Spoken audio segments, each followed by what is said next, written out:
मुंबईच्या गोवंडी आणि कुर्ला भागात एटीएसने वेगवेगळ्या 3 ठिकाणी छापे मारले।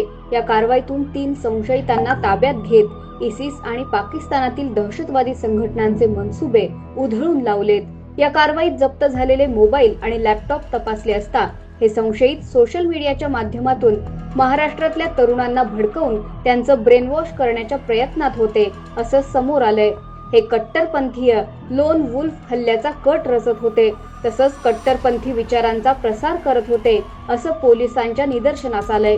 एटीएसच्या टीमनं या देशविरोधींच्या प्रत्येक हालचालीवर बारीक लक्ष ठेवलं होतं। जप्त केलेल्या पुराव्यांतून यांचं आंतरराष्ट्रीय नेटवर्क आता उघडं पडतंय। 2 मार्च रोजी मध्यरात्री केलेली कारवाई म्हणजे देवेंद्र फडणवीस सरकारचा देशविरोधी शक्तींविरुद्धचा कणखर इशारा आहे।